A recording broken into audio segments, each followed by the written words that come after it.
So we've discussed a bit on juveniles, and of course that leads to a bigger discussion about families.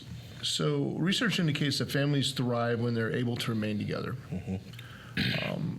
Presently, issues including cash bail, prosecution of low-level nonviolent offenses, and the stacking of charges. Stacking of charges is a big one. In order to reach a felony level, all contribute to the separation of families in scenarios where public safety is not at risk. As a Maricopa County Attorney, how would you work to remedy these issues in order to keep families together and allow these affected individuals to remain positively engaged in the community?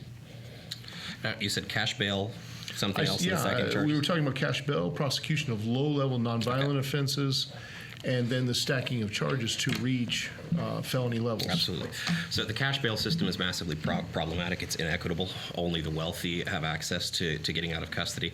But it's also something that we've studied. People don't realize this. It's on my campaign webpage if you'd like to download the document, night2020.com. There was a task force created by Chief Justice Scott Bales, who vacated that office recently. Unfortunately, he was a fantastic jurist and a great leader. But he commissioned a task force that issued a report in 2016 called the Task Force on Fair Justice for All. And they took a real hard look at fines and fees in the system and the impact of our cash bail, our money bail system. And they learned what you probably know very, very well. It's important to know also, before I tell you what they learned, that this commission was comprised of Republicans and Democrats, sure, of stakeholders across the board, of prosecutors, defense attorneys, judges, people from the jails, people from the bond and bail industry. So Chief Justice Scott Bales was very, very smart, and he did that to give it the extra credibility that it would need. So all of those folks worked together to study this, and they determined what we know very, very well, John. They determined that cash bail makes us less safe, that when we erode our fundamental principles of innocent until proven guilty, and we put people in jail when they are innocent because they haven't been convicted yet, that it makes us less safe. After 72 hours, lives are so thoroughly destroyed. People lose jobs. People lose homes. Right. I've seen it. I sit on the Commission on Access to Justice, where we're trying to solve the eviction epidemic that we have right now that is fed by this. People lose homes. People lose relationships, and it just destroys families. So we need to depart from that. We need to get away from a money bail system, and that's a day one priority for me, is that we stop asking for money bail in the vast array of cases that we have in that office. And we need somebody who's not a politician on the back end to defend those policies to the electorate, because life happens and it will happen again.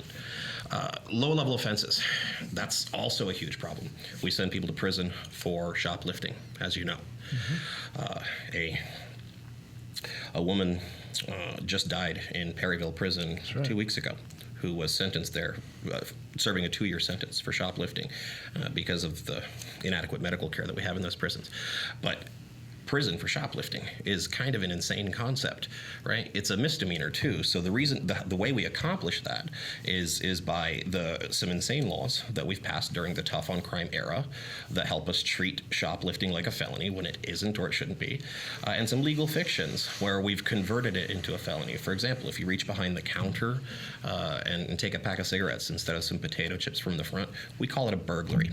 It's a class 4 felony. We send people to prison. If somebody puts something in their purse instead of their pocket, that's shoplifting with an artifice. That's a class 4 felony. We send people to prison. Right. And if somebody's stealing something to sell on the streets because they've been so incapacitated, because they have mental health issues and they can't find employment, well, that's trafficking in stolen property. It's organized retail theft. Those are class 3 felonies, as you know. We send people to prison for a long time for that. Right. So that's got to stop. That's a day one priority for me. We stop prosecuting, and that harkens back to the purpose of our laws. This is in the Arizona Revised Statutes, Title 13. The purpose of this title is to differentiate on reasonable grounds between serious and minor offenses. Our elected officials swear oaths to uphold the law. But those kind of aspirational laws that don't have teeth are the ones that first get ignored in a tough on crime culture. And so we return to that. And that's going to help families stay together. And it's going to help. Now, I'm not pro-shoplifting. Like, trust me, I'm not funded by a pro-shoplifting lobby. I just think if the harm, again, the harm in the case is a $3 Twizzler stick stolen from a gas station, then The just result is certainly not that all of us as a community spend $25,000, $30,000 per year per person to send somebody to a prison where they don't have adequate treatment or care, where they are further criminalized, where they have access to substances because our jails are not safe places and they don't offer rehabilitation services. And then when they get out, they're further incapacitated, and it increases the cycle of recidivism. That is fundamentally problematic for all of us. The last thing you asked me about, I think, was the stacking of charges. Yeah. Also fundamentally problematic.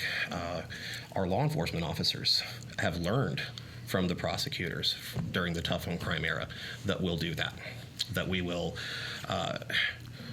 stack as many charges as possible, one day, the next day, the next day. And I saw this. I did most of my work in indigent defense and fraud work. I was in the major fraud division in that office. And I saw a lot of folks in that office would charge cases every single day as a separate offense, even if you had an ongoing allegation of a fraud scheme. And so every day would be a new Class 2 felony for a fraud scheme and a new theft that would be a felony if it were over $1,000. And when you have it on multiple dates of offense, as you know, that increases your exposure all the way up to Category 2, even if you're a first-time offender, which raises the mandatory minimums. So that's absolutely got to stop. There was a fantastic bill at the legislature just last session that tried to stop that, and it had massive bipartisan support. I think it was even proposed by a Republican group called Right on Crime, and that was tanked at the last minute because our county attorney used his bully pulpit to persuade the governor to veto it after it had that broad bipartisan support.